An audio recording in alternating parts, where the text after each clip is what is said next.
Bonjour et bienvenue. Gestion de l'État, législative, inondation et migration clandestine. Bougane dans Vox Populi se défoule sur Diomaye Sonko et Mimi Touré. En open press, le président de Gëm Sa Bopp Les Jambar parle de début d'un grand totalitarisme. Le quotidien La Tribune nous dit que Bougane détruit le système et menace Sonko et Diomaye. L'Indépendant à Barassa Une, Bougane désigne le tandem. Lors de cette conférence de presse tenue hier, le leader de Gëm Sa Bopp n'a pas manqué d'annoncer 3 plaintes. Des plaintes sur le scandale de l'ONAS, laser et les 450 milliards de rebonds, révèle Dakar Times. Situation économique Barça, législative, inondation. Pathologie gouvernementale, Bougane interne le régime, lit-on dans le quotidien Le Regard. Pendant ce temps, L'As Quotidien soutient que pour ces législatives, le dépôt des listes commence le 28 septembre. Élections législatives anticipées, convocation du corps électoral et répartition des sièges de députés. L'État du Sénégal accélère la cadence, relaye sur du quotidien.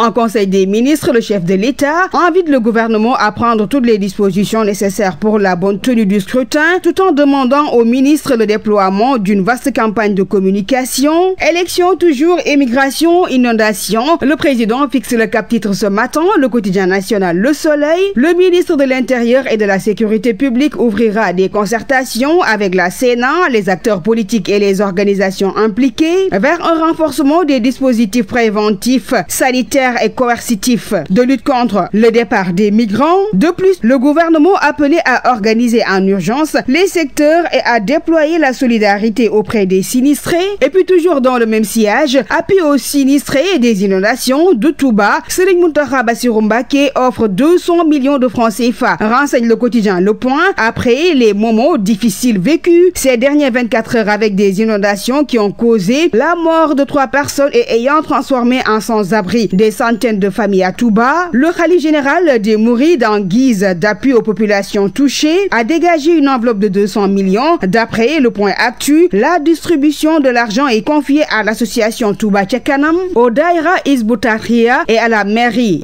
de Touba. Une première enveloppe pour gérer les urgences. Rewmi Quotidien écrit le plan Orsec du khalife. Le khalife prend les choses en main, affiche Dakar Presse. Programme de lutte contre les inondations à Touba. Où sont passés les 45 milliards annoncés par Macky Sall, s'interroge Yor Yénikay. Reddition des comptes, le pôle judiciaire et l'OFNAC au cœur de la traque. À en croire à nos confrères du journal Le Point Actu, le parquet financier est le maître des poursuites, tandis que l'OFNAC est l'organe d'enquête. Semaine du pain aux céréales locales, les boulangers du Sénégal plaident pour l'exonération des taxes, informe le quotidien Grand Panel. Poursuivons toujours cette revue des quotidiens avec un autre sujet. Direction chargée des affaires religieuses, Jim Dramé, nommé en Conseil des ministres, rapporte le quotidien Révélation. Le sport pour terminer cette revue des quotidiens. Après avoir été mis en garde à vue, le lutteur Ada Fass bénéficie d'un retour de parquet, relève le Dakarois Sport. Ligue des champions pour terminer. Lamine Camara, finalement apte pour affronter le FC Barcelone, souligne La Tribune Sport. C'était tout pour la revue des titres. Merci de l'avoir suivi et très bonne lecture.